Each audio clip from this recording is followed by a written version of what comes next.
Shalom.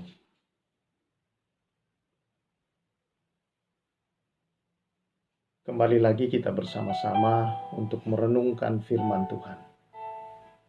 Dan hari ini saya percaya bahwa sukacita damai Tuhan selalu bersama-sama dengan saudara-saudara semua untuk terus membaca firman Allah. Karena firman Allah itulah pelita bagi kaki kita dan terang di jalan hidup kita.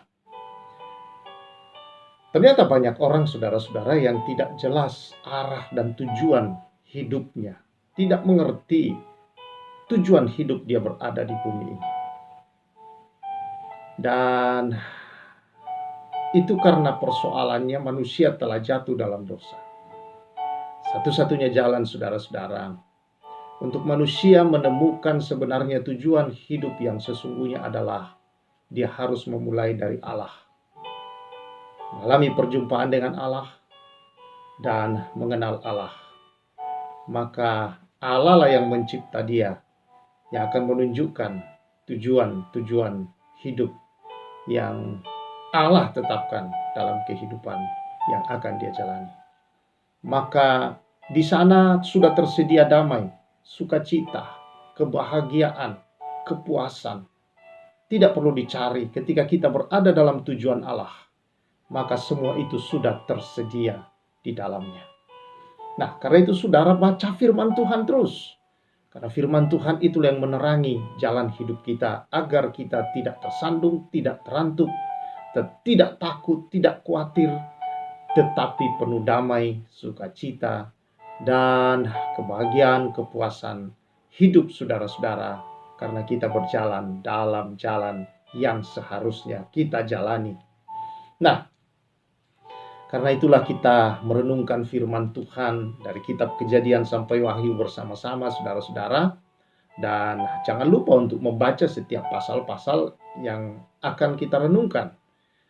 Karena saya tidak membacakan keseluruhannya, tapi kita mengambil hal-hal yang bisa kita pelajari di dalamnya.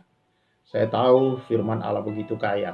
Ada banyak hal yang bisa kita pelajari dari setiap ayat-ayat, pasal-pasal, setiap kitab-kitab yang ada saudara-saudara. Tetapi perlahan-lahan Tuhan akan menyingkapkan kepada kita kalau kita terus membacanya.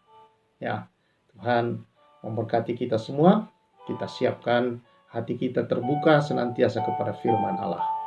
Roh Kudus, Engkau penolong kami yang setia, yang memberkati anak-anak-Mu, senantiasa menaruh gairah, sukacita dalam membaca dan merenungkan dan hidup di dalam tujuan-tujuan ilahi bagi kami. Terima kasih Tuhan.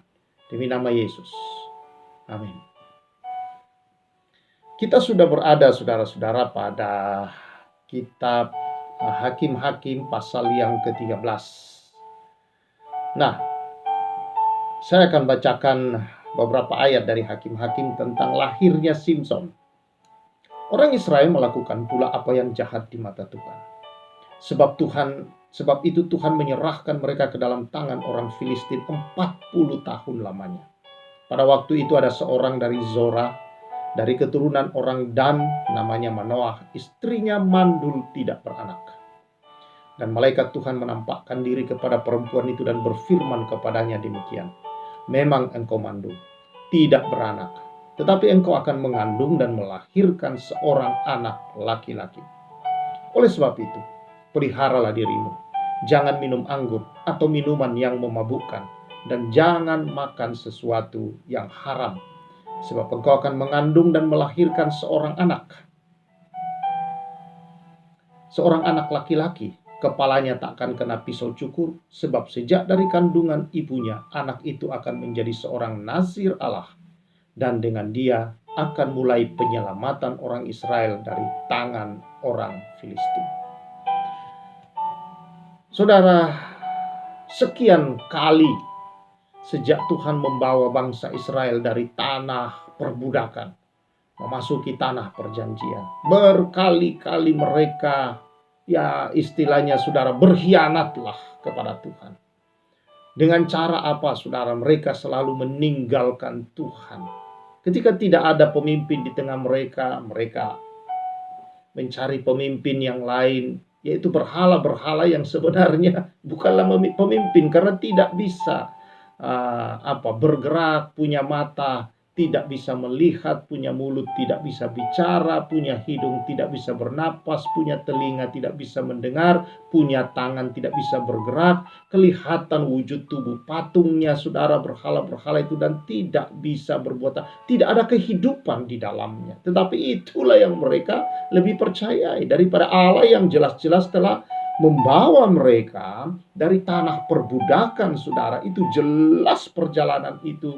Selama 40 tahun mereka melihat Tuhan dengan mata kepala mereka. Hidup, memberi mereka makan, menjaga, memelihara, menaungi, mengayomi. Tetapi saudara-saudara, sekali lagi, untuk yang kesekian puluh mungkin atau sekian ratus kali, saudara, mereka berbuat salah, Tuhan terus datang mendatangkan pertolongan, pertolongan, dan pertolongan, penyelamatan demi penyelamatan bagi bangsa yang tegar tengkuk ini. Di sini kita melihat, saudara, bahwa Allah tidak berubah. Sama seperti firman Tuhan katakan dalam Ibrani, dikatakan Yesus, Allah itu tak pernah berubah. Kemarin, hari ini, besok, dari selama-lamanya sampai selama-lamanya. Dia kasih, maka dia tetap kasih. Tidak berkurang sedikit pun, setitik pun kasih yang ada padanya. Sekalipun bangsa itu tegar tengkuk, tetapi dia telah memilih. Rasul Paulus berkata bahwa Allah tidak pernah menyesal dengan pilihannya, karena dia bukan manusia yang menyesal. Tetapi Allah setia. Walau dikatakan manusia tidak setia, Allah tidak bisa berubah jadi tidak setia. Dialah tetap Allah yang setia. Dia tetap Allah yang adalah kasih, saudara-saudara. Bukan Allah yang kadang-kadang mengasihi, tidak. Pribadinya, karakternya, dirinya, seluruhnya adalah digerakkan hanya karena kasih. Disalut, dipenuhi luar dalam hanya oleh kasih. Dan dia tidak bisa berubah dalam hal itu. Melihat bangsa Israel dalam penindasan, saudara, selalu dia datang, terus memberikan pertolongan. Dia bangkitkan lagi penyelamat, dan penyelamat. Di sini kita melihat bahwa kasih Allah tidak ada istilah bosan. Kasih Allah tidak ada istilah ada batas sabar. Tidak. Kalau ada batas sabar berarti berubah. Berarti Allah ada batasnya. Tapi Allah tidak terbatas. Dari kekal sampai kekal kasihnya tidak berubah. Yang berubah-ubah adalah manusia. Di sini kita membaca, saudara-saudara, bahwa betapa kasih Allah kepada orang-orang pilihannya. Yang telah dia pilih, saudara-saudara. Tidak bisa tidak dia tidak mengasihi. Selalu dan selalu kasihnya tercurah dalam situasi, dalam keadaan apapun, masalah apapun. Allah tidak bisa tidak mengasihi orang-orang pilihannya.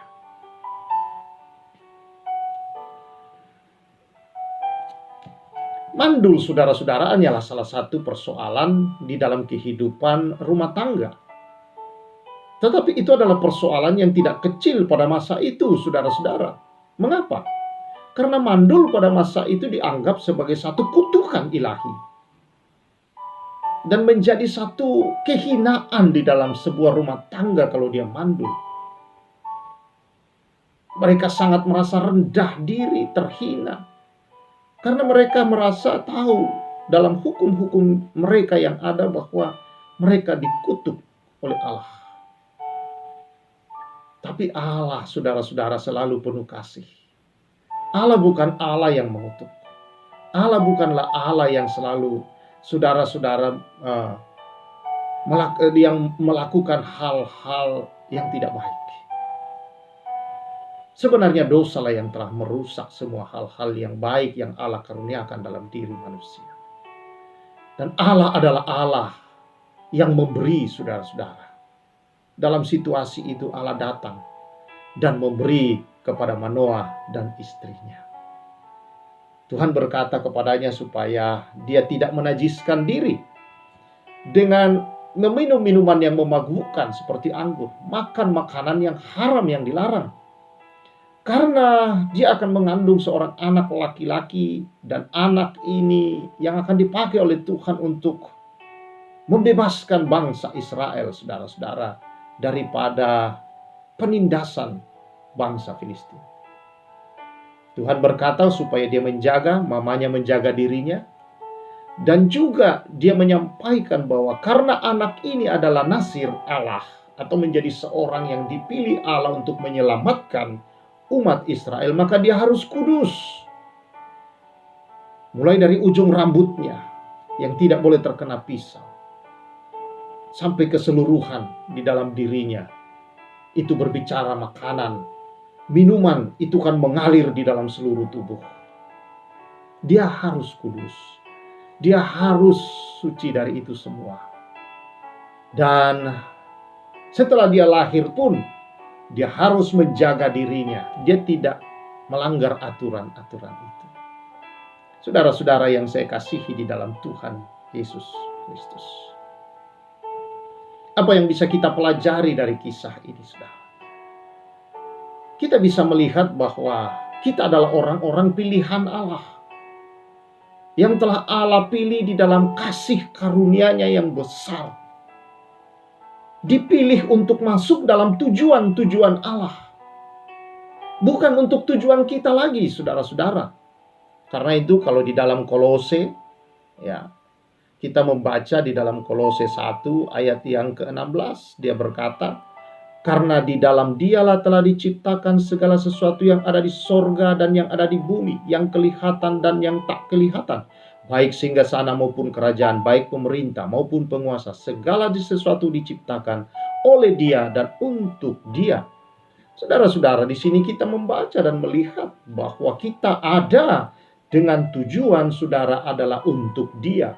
Jadi firman Tuhan berbicara bukan tentang kita, tetapi tentang Allah yang mengasihi kita, yang memilih kita, menetapkan kita menghasilkan buah, dan buah itu, saudara, adalah untuk memuliakan Dia. Dan ketiga itu untuk memuliakan Dia, saudara, maka kitalah yang merasakan dan mengalami sukacitanya, berkatnya, kebahagiaannya, damai sejahteranya, saudara, dan kepuasannya.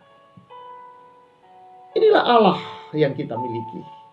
Segala sesuatu diciptakan adalah untuk Dia. Jadi kita ada bukan untuk diri kita, bukan egoisme kita, saudara. Kepuasan kita bukan untuk diri kita, tapi semua yang ada, yang kita miliki, yang kita kerjakan, haruslah itu merupakan sebuah persembahan kepada Tuhan. Persembahkanlah tubuhmu sebagai persembahan yang hidup, yang berkenan. Itulah ibadah yang sesungguhnya.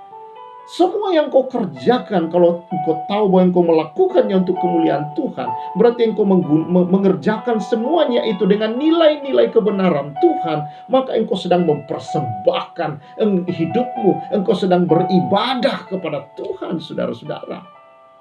Berarti engkau sedang melepaskan dirimu dari kenajisan-kenajisan sebagai orang pilihan. Tidak curang, tidak korupsi, tidak mencuri, saudara-saudara.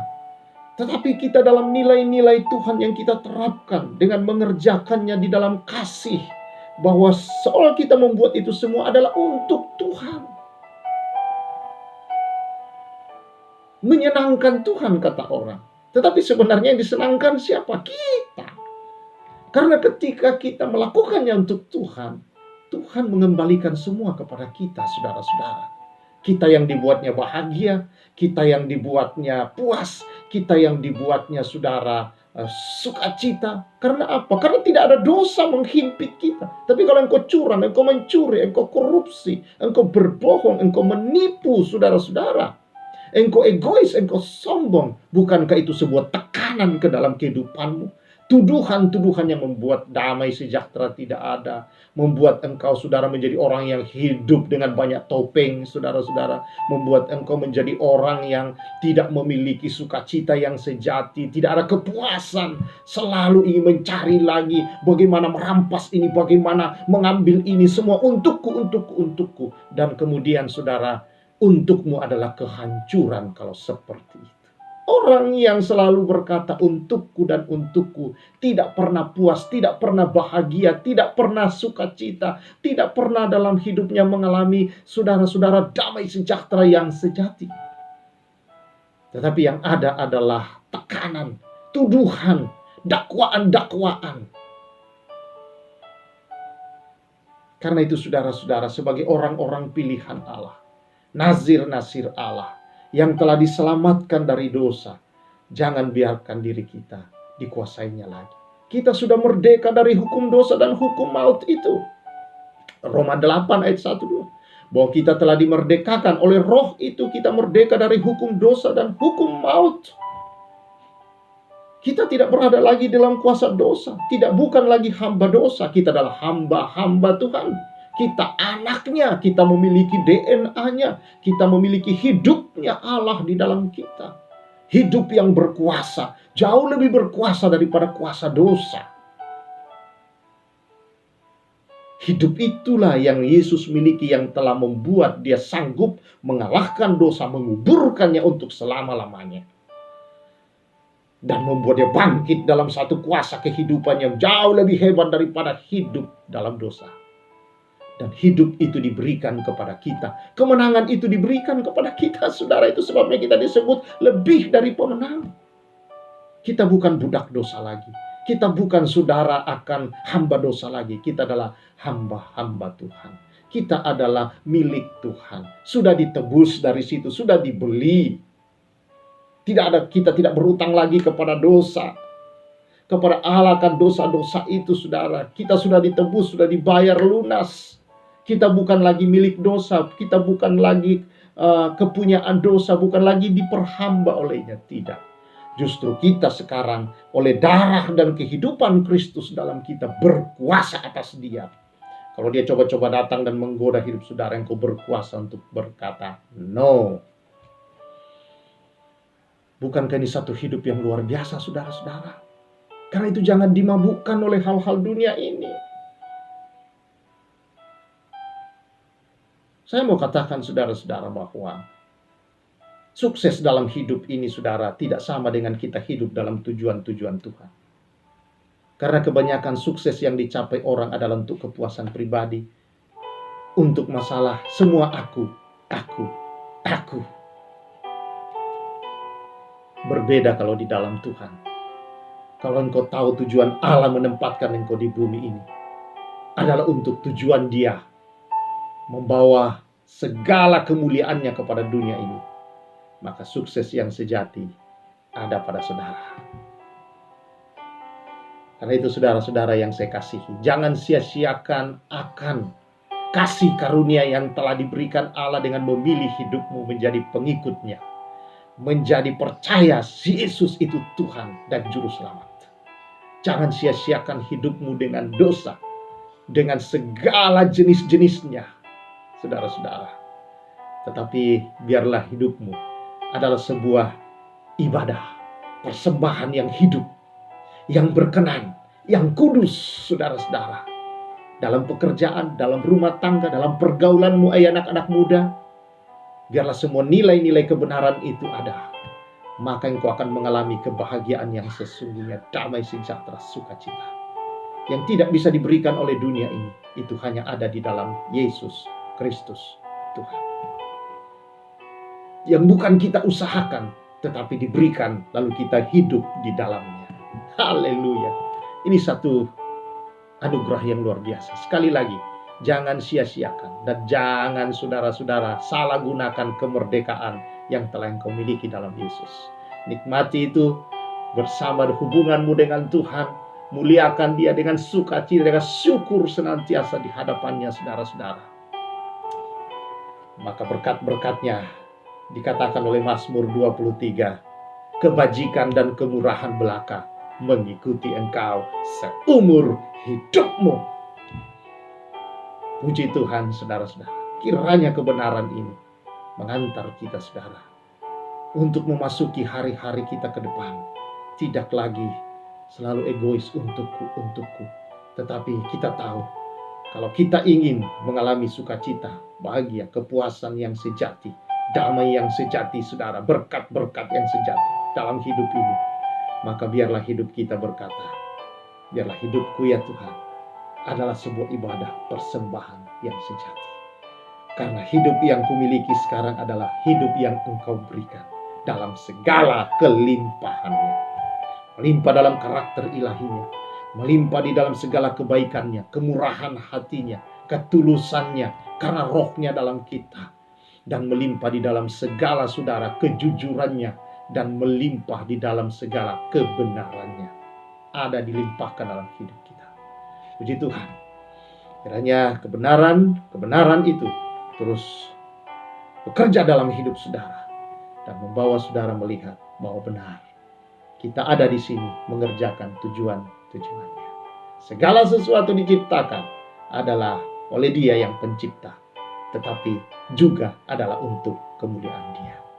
Terpujilah Tuhan kita, Tuhan memberkati kita semua.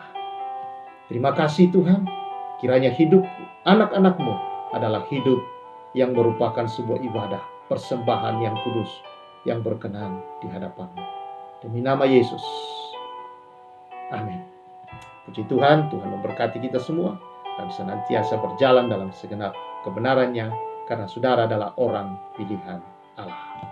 Tuhan memberkati. Saya, Pastor Samuel, menyampaikan salam restorasi.